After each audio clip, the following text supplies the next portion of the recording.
Hi everyone, we're pleased to announce that TechRap is one of the 5 finalists for the Globe Tat Awards 2014. Now the winners are selected by a panel of judges and partly by an online vote. So if you like the show, we'd love it if you can vote for TechRap. All you have to do is log on to tatawards2014.com and scroll down, look for the category Best Tech Blog. This week on TechRap, 5 months after its launch, Microsoft set to discontinue the Nokia X.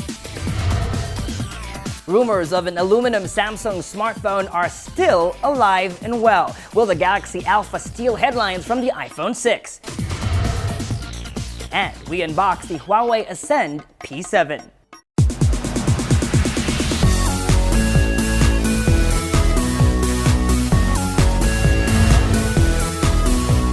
Hi, I'm Michael Josh, and this is TechRap, your weekly source for tech news, gadget reviews, app recommendations, and social media tips. Microsoft is set to let go of 18,000 employees this year, the biggest job cut in history. 67% of these cuts will come from newly acquired Nokia devices and services. In a memo sent to employees on July 1, Microsoft CEO Satya Nadella outlined what he called a move to evolve the company's organization and culture. The 12,500 Nokia employees represent both professional and factory workers. Microsoft also announced changes that will affect the future of its Android-powered Nokia X smartphone, which the company is effectively killing off. The exact Nadella quote, "We plan to shift select Nokia X product designs to become Lumia products running Windows." In a separate email to employees, Microsoft Devices chief Stephen Elop elaborates on this. He says, quote, "We plan to deliver additional lower-cost Lumia devices by shifting select future Nokia X designs and products to Windows Phone devices. We expect to make this shift immediately while continuing to sell and support existing Nokia X products." It's a rumor that just won't die, an aluminum smartphone from Samsung. The Korean tech giant has unveiled a series of high-end smartphones this year, including the flagship S5 and its Korea-only LTE-A version that has the most superior specs of any smartphone to date, all of which have sported plastic bodies with faux leather backs. This week, the rumors come alive again with reports that Samsung is prepping a premium aluminum-bodied smartphone, the Galaxy Alpha, in time to go head-to-head with the launch of Apple's iPhone 6. The rumors are sparked by a US patent filing for the Galaxy Alpha name. We've been disappointed many times before, so take this report with a grain of salt. The Galaxy Alpha may either have just an aluminum band or an aluminum back plate. This could also be the new name for the rumored Galaxy F smartphone. It supposedly will be a 4.7-inch phone with a Quad HD display and powered by a Snapdragon 805 processor with 3 gigabytes of RAM. And maybe most importantly, a 16-megapixel camera with optical image stabilization. Apple has WebKit, Google has Nest, and Samsung, not wanting to be left behind in the smart home space, looks to acquire home automation startup SmartThings in a deal valued at $200 million. The company doesn't create appliances per se, but it does have a hub and a platform that allows third-party appliances to speak with each other and one app to rule them all. Could this be the first phone to launch with the Android L OS pre-installed? A video by TK Tech News shows a Motorola smartphone running the yet-to-be-released Android L. TK of TK Tech News says in the video that a tipster sent him the photos of the device, which he says is bigger than both the Moto X and the Nexus 5, suggesting a frame larger than 5 inches. Whether or not this will be the first device to ship running Android L, we'll have to wait and see. Would have thought this would happen? Rival companies Apple and IBM announced a partnership to bring iPhones and iPads to business customers. A joint statement says the tie-up aims to boost Apple's share of the market for mobile devices for businesses. Apple chief executive Tim Cook says, quote, "For the first time ever, we're putting IBM's renowned big data analytics at iOS users' fingertips, which opens up a large market opportunity for Apple." Soon you'll be able to pay a fixed monthly fee and get unlimited audiobooks and ebooks from Amazon. The Everything Store recently began testing a service called Kindle Unlimited at $9.99 per month. The service gives users unlimited access to over 600,000 titles.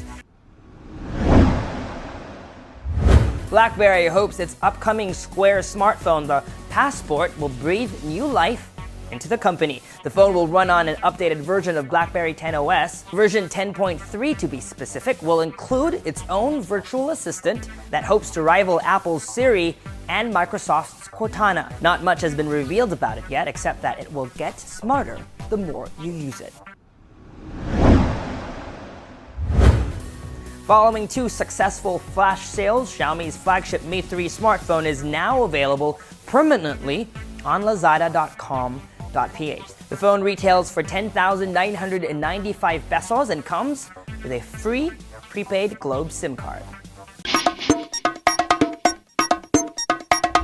Messaging apps have taken all sorts of spins lately, from text to stickers, to photos and video that self-destruct. Recently, we heard of the Yo app that basically sends a single Yo, a simple prompt, to signify that someone is thinking of you. Surely there has to be new forms of communicating. When a sticker or a photo can't convey, surely there has to be forms of communicating. When a sticker or a photo can't convey your message, what do you do next? Enter Lala, a messaging app that sends musical snippets. Running late? Send Catherine Penfold's Be There Soon. Or if you need someone to ring you back, what about Blondie's Call? You can send messages via SMS or directly to others who have the app installed. It's iOS only for now, but good news is it's a free download on the iTunes App Store. This is the Huawei Ascend P7, the flagship smartphone of 2013's third largest smartphone manufacturer in the world. On the outside, Huawei keeps it simple and elegant, with the same white box that it shipped last year's model in. You pull on this tab to reveal the inner box. The first thing you see, of course, is the Ascend P7, but let's set it aside and look at it later. Also inside the box are separate boxes for peripherals and product information. In one box comes standard white earbuds, the USB cable, and a USB wall charger. On the other box is a SIM card tray removal tool, and inside, product information that includes this NFC card, just to remind you that the phone does come with NFC connectivity. And now for the part that you've been waiting for. Let's take a look at the phone itself. If you're familiar with its predecessor, the P6, the P7 actually comes with a larger 5-inch display versus 4.7 on last year's model. This is also a full HD display, bringing its pixel density to 441 ppi. The phone is ultra slim, 6.5mm to be exact. It still has the same form factor with a rounded bottom and a metal band that is very reminiscent of the iPhone 5 or the 5S, including this cutout for the antenna. The phone now has a glass back instead of the aluminum back on the previous model. Right now on its back we still have a sticker pointing out some of the hardware features, including this 13-megapixel camera. This is the volume and the power button, and 2 trays for the micro SD card and the micro SIM. The micro SD card supports up to 64 gigabytes of optional extra memory. The phone itself has 16 gigabytes of storage, runs on a 1.8 gigahertz quad-core processor with 2 gigabytes of RAM, and a 2,500 milliamp-hour battery. One of the features that Huawei is pushing is its 8-megapixel wide-angle front-facing camera, designed specifically so you can take great group selfies. Now, this is what the new Emotion user interface looks like. It's dramatically changed from the heavily skinned version on the P6. This one is actually cleaner and more refined. One noticeable change is the absence of the app drawer. New apps are automatically installed directly on the home screen. The redesign, however, doesn't seem complete. Other areas don't reflect the same new design aesthetic. The settings menu has a different look and feel, and so does the drop-down notification shade. When you swipe it down, you get quick access to 5 setting controls, but that can easily be expanded. 2 items really stick out. Ultra Battery, which enables a feature similar to Ultra Power Saving Mode on the S5, but turning it on gives you limited functionality, basically allowing you to only make phone calls or send text messages, and you don't really get to see how much power you actually get left. unless you go into settings and then power saving. Estimated times for various modes appear next to each power plan. The other new feature accessible via the drop-down menu is suspended button. That gives you this floating toggle that gives you access to the back and home buttons and a couple of mini apps that float over your screen like notes, calculator, and a new text message compose window. And the phone comes with an app called Phone Manager, something we're seeing more and more on smartphones these days that will scan your phone and help you get rid of unnecessary processes or unused files, giving you more memory and space. The camera app is pretty standard with dedicated buttons for video and photo capture, a toggle between front and main cameras, and flash control.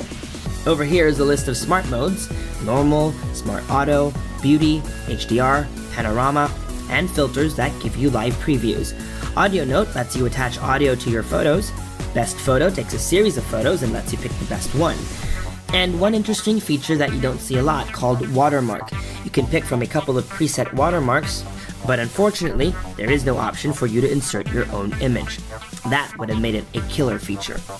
We love the lock screen implementation. You get a new background every time you turn it on, and if you don't like what you see, you can swipe up and click the heart icon to save it and make sure the image appears again.